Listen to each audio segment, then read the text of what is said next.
Hello student, FIBSc Sem 1 Zoology Unit 3A Genetics.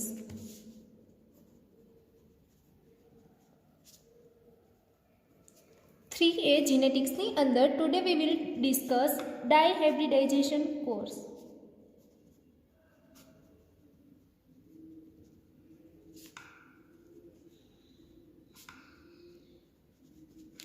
ડાયહાઇબ્રિડાઇઝેશનનો meaning થશે કે મેન્ડલે વટાણા ઉપર જે એક્સપેરિમેન્ટ કર્યો છે એ છે દ્વિસંકરણના પ્રયોગો. દ્વિસંકરણના પ્રયોગો કોને કહેવાય? તો કે દ્વિસંકરણના પ્રયોગની આપણે વાત કરીએ તો કે એવા પ્રયોગ કે જેની અંદર કોઈ એક લક્ષણને ધ્યાનમાં ન લેતા કોઈ બે લક્ષણનું વારસાગમન નક્કી કરવામાં આવે છે. એટલે કે બે લક્ષણોથી જુદા પડતા છોડ વચ્ચે સંકરણ કરવામાં આવતા પ્રયોગને દ્વિસંકરણના પ્રયોગ કહેવામાં આવે છે.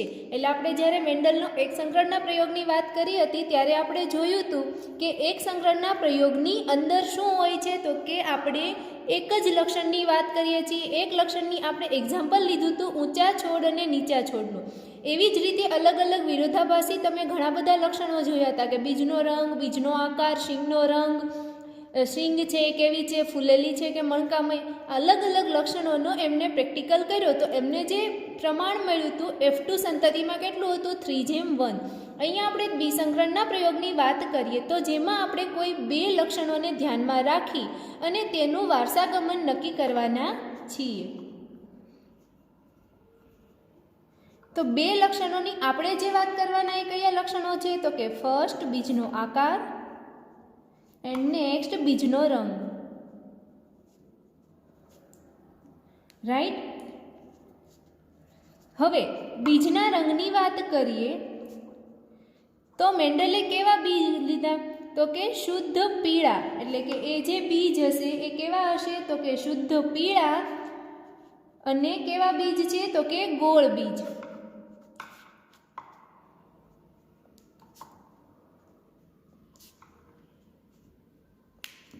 અને બીજી તરફ આપણે વાત કરીએ તો એ બીજ કેવા છે તો કે શુદ્ધ લીલા અને ખરબચડા બીજ. આવા અલગ અલગ બે લક્ષણ લીધા. એક લક્ષણ છે એ બીજનો રંગ અને બીજું જે લક્ષણ છે એ બીજનો આકાર. બીજના રંગની અંદર વાત કરીએ તો કે શુદ્ધ પીળા બીજ અને શુદ્ધ લીલા બીજ. અને બીજના આકારમાં વાત કરીએ તો કે ગોળ બીજ અને ખરબચડા બીજ. હવે આપણે અહીંયા વાત કરીએ તો કે શુદ્ધ પીળા બીજ માટેનું જનીન છે એ કયું છે તો કે વાય. અને શુદ્ધ લીલા બીજ માટેનું જનીન કેવું છે તો કે સ્મોલ વાય. હવે આપણે વાત કરીએ ગોળ બીજની તો કે ગોળ બીજ માટેનું જનીન છે એ આર. અને ખરબચડા બીજ માટેનું જનીન થશે સ્મોલ આર. અહીંયા શુદ્ધ પીળા ઉપરથી યલો તો શુદ્ધ લીલાને કહી દીધું સ્મોલ વાય.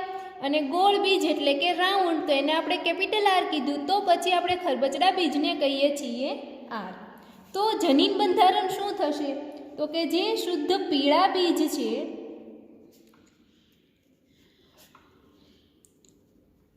એનું જનીન બંધારણ થશે કેપિટલ વાય કેપિટલ વાય.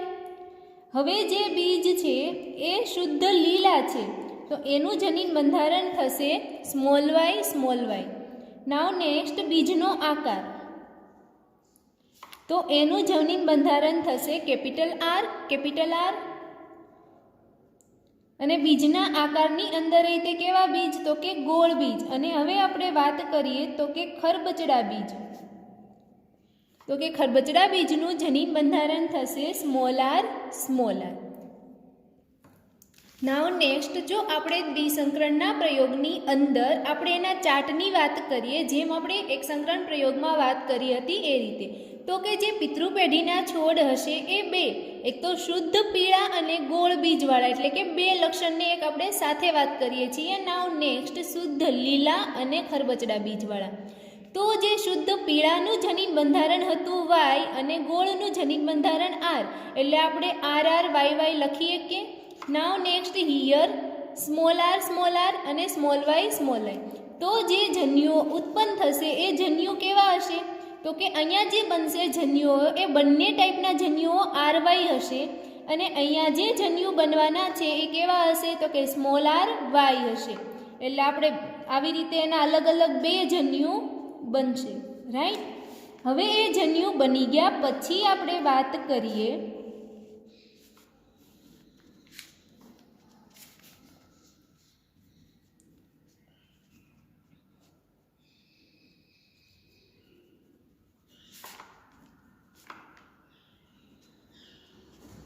તો કે એની જે પ્રથમ સંતતિની પેઢી બનવાની છે એને આપણે કહીએ F1. તો આ જે પ્રથમ સંતતિની પેઢી છે એમાં આ જે જન્યુ હતા એ RY અને અહીંયાથી આવશે સ્મોલ વાય. અહીંયા જે છે એ RY અને અહીંયાથી સ્મોલ વાય.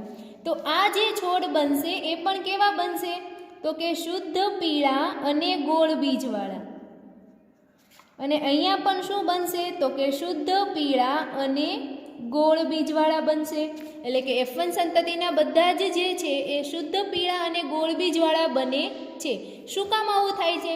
તો કે અહીંયા જે કેપિટલ R જીન અને કેપિટલ વાય જીન છે જે સ્મોલ આર અને સ્મોલ વાય ઉપર કેવું છે? પ્રભાવી છે, એટલા માટે. સેમ હિયર, એટલે કે બંને છે એ શુદ્ધ પીળા અને ગોળ બીજવાળા બને છે. હવે આપણે આ જે છોડ છે એના જન્યુ બનશે એ કેવા બનવાના છે? તો કે આ જે F1 સંતતિના જન્યુ બનશે એ બનશે RY અને RY. અને અહીંયા એના જે જન્યુ બનશે એ બનશે RY અને RY. બીજું તો કઈ રીતે બનવાના હશે? આવી રીતે આ R અને આ RY આવશે એકમાં, આ R અને આ RY એકમાં આવશે. અથવા તો બીજા એવા પણ ચાન્સીસ છે કે R અને આ સ્મોલ વાય આવશે, અથવા તો આ સ્મોલ R અને કેપિટલ વાય પણ આવશે. સેમ હિયર આપણે અહીંયા વાત કરી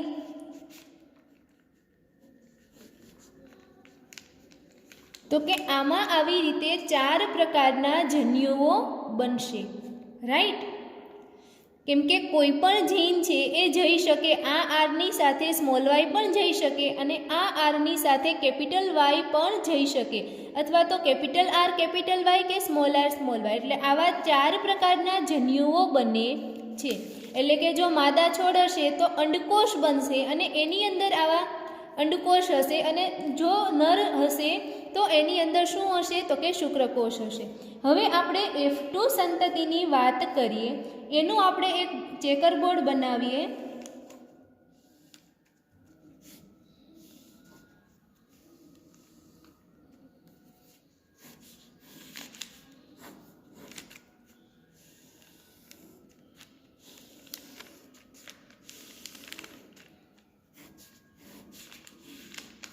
હવે અહીંયા આપણે શું કરીએ છીએ? તો કે જન્યુઓની અંદર અહીંયાના જે જન્યુઓ આવશે એ હશે માદા જન્યુઓ. એટલે માદા માટેની જે સાઇન છે એને તમે કઈ રીતે દર્શાવશો? તો કે આવી રીતે ગોળ કરી અને પ્લસ.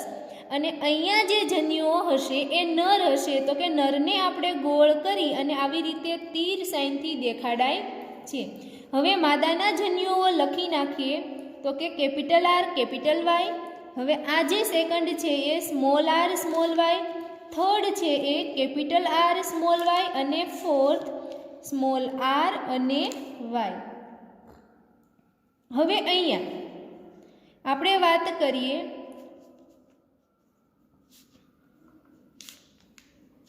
તો કે નરના જન્યુઓ આપણે લખી દઈએ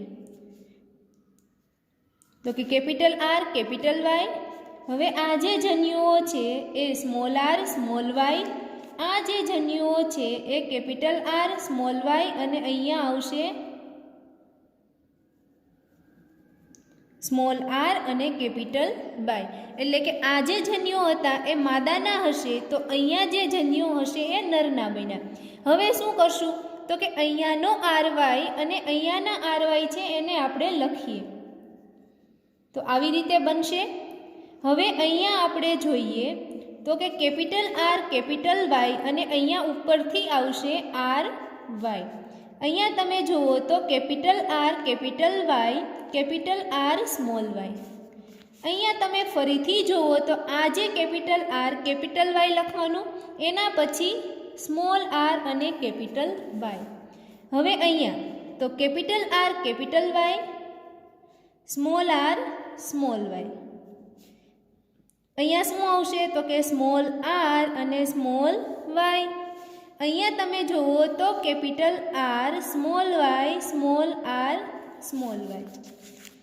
પછી capital small R capital Y small R અને સ્મોલ વાય. અહીંયા જુઓ બાળમિત્રો capital R Y capital R અને સ્મોલ વાય. અહીંયા કેપિટલ આર વાય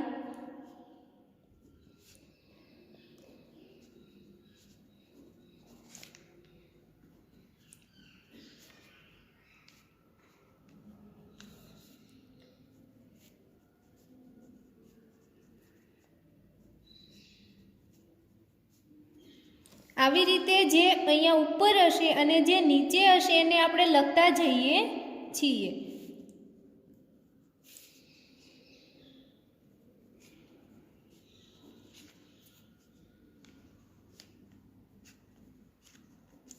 હવે આપણે શું કરશું તો કે અહીંયા જે છે એમાં કેપિટલ આર અને વાય છે, એટલે કે આર અને વાય કેપિટલ આવી જાય છે તો એ જે બીજ બનશે એ કેવા બનશે તો કે પીળા અને ગોળ બીજ બનશે.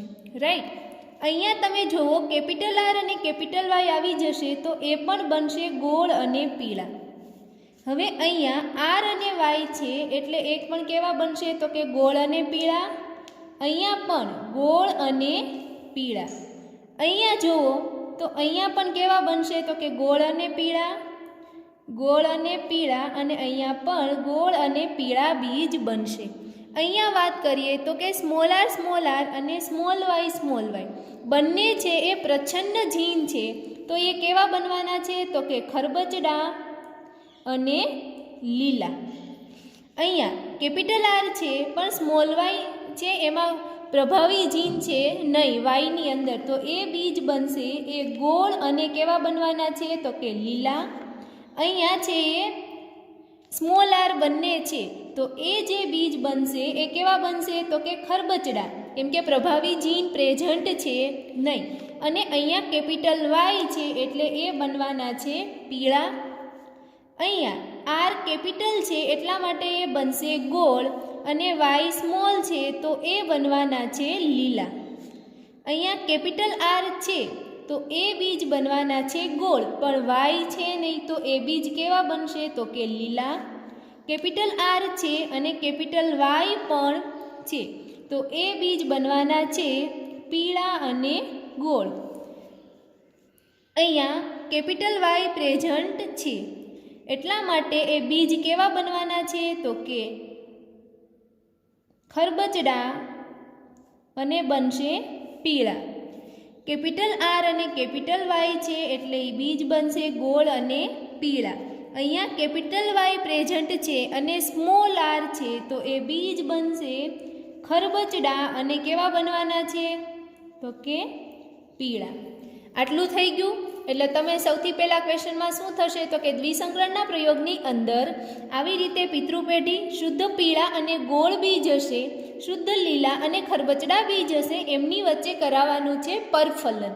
પરફલનની આપણે વાત કરી હતી કે આવો જે છોડ હોય એના અપરિપક્વ પુષ્પો હોય ત્યારે એનામાંથી પુકેસર દૂર કરી એને તમારે કોથળીની મદદથી ઢાંકી દેવાનું. પછી જ્યારે એ પુષ્પ પરિપક્વ થશે ત્યારે આ જે શુદ્ધ લીલા અને ખરબચડા બીજ હશે એની પરાગરજને એ પુષ્પ ઉપર છાંટવામાં આવે અને ત્યારબાદ એ જે છોડ હોય એના બીજને એકઠા કરવામાં આવે.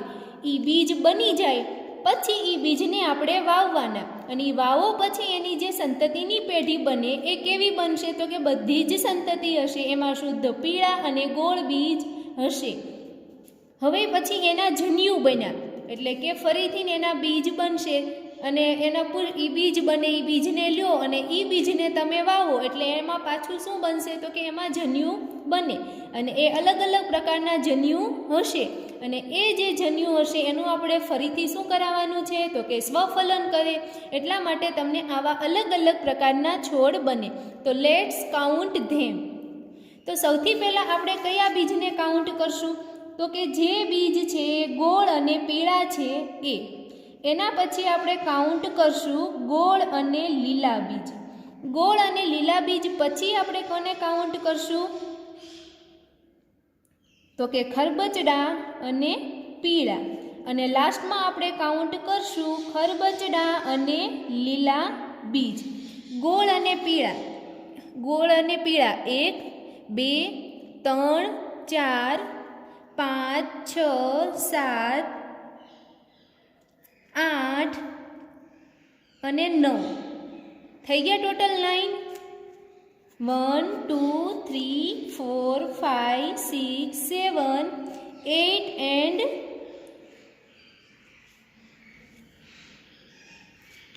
9 રાઈટ. તો ગોળ અને પીળા બીજવાળા વટાણાના કેટલા છોડ બન્યા છે તો કે 9. હવે આપણે વાત કરીએ ગોળ અને લીલા. તો એ ગોળ અને લીલા એક અહીંયા 1. Now next 2 and 3rd. તો કેટલા બીજ છે ટોટલ 3. તો કે ગોળ અને લીલા 3 બીજ. હવે ખરબચડા અને પીળા. તો કે ખરબચડા અને પીળામાં વાત કરીએ તો 1 2 અને 3. તો ખરબચડા અને પીળા કેટલા બીજ 3.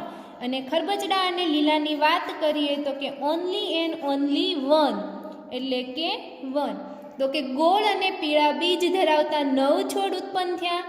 ગોળ અને લીલા બીજના 3, ખરબચડા અને પીળા બીજ ધરાવતા 3 છોડ અને ખરબચડા અને લીલા બીજ ધરાવતા છોડની સંખ્યા કેટલી તો કે 1. એટલે કે અહીંયા જે છોડનું પ્રમાણ મળે છે એ આપણને 9:3:3:1 નું મળે છે. એટલે મેન્ડલ નાવ મુક્ત વિશ્લેષણનો પ્રયોગ એટલે કે મેન્ડલે દ્વિસંકરણનો પ્રયોગ થઈ ગયા બાદ જે આપણને જે એમનું પરિણામ મળ્યું કે 9:3:3:1 એના ઉપરથી એક નિયમ તારવ્યો કે જેને કહેવાય મુક્ત વિશ્લેષણનો નિયમ. તો કે મુક્ત વિશ્લેષણના નિયમની અંદર મેન્ડલ શું કહેવા માંગે છે તો કે એક લક્ષણનું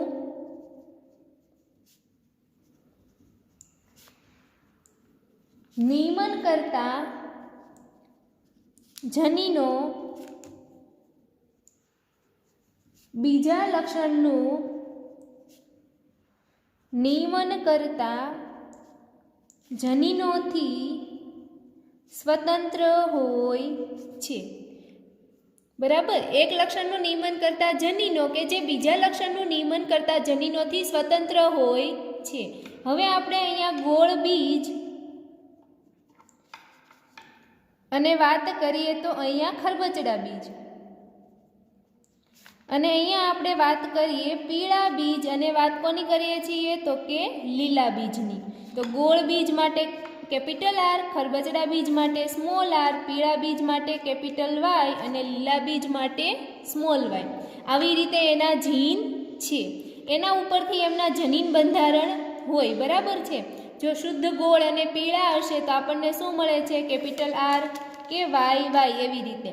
પણ આપણે જ્યારે ચેકર બોર્ડની અંદર વાત કરી હતી F2 સંતતિની પેઢીની અંદર તો કે એમાં જનીન બંધારણ કેવા મળતા હતા આપણને અલગ અલગ હતા કે કોઈની અંદર કેપિટલ R કેપિટલ Y હતું તો કે કોઈની અંદર જનીન બંધારણ છે એ કેપિટલ R આવી રીતે પણ હતું. કોઈની અંદર હશે કેપિટલ R કેપિટલ અને આવી રીતે. રાઈટ. આવા અલગ અલગ જનીન બંધારણ હતા. તો કે આવી રીતે હતું તો આપણે એને કહી દેતા હતા કે ગોળ અને પીળા બીજ. અહીંયા કેપિટલ R કેપિટલ Y છે તો આપણે કહી દઈએ ગોળ અને પીળા બીજ. અહીંયા કેપિટલ R છે તો એ બીજ ગોળ બનશે અને Y નથી તો એ બીજ બનવાના છે લીલા. એટલે કે એવું અહીંયા જે પ્રેક્ટિકલ છે એમાં કહેવા માગે છે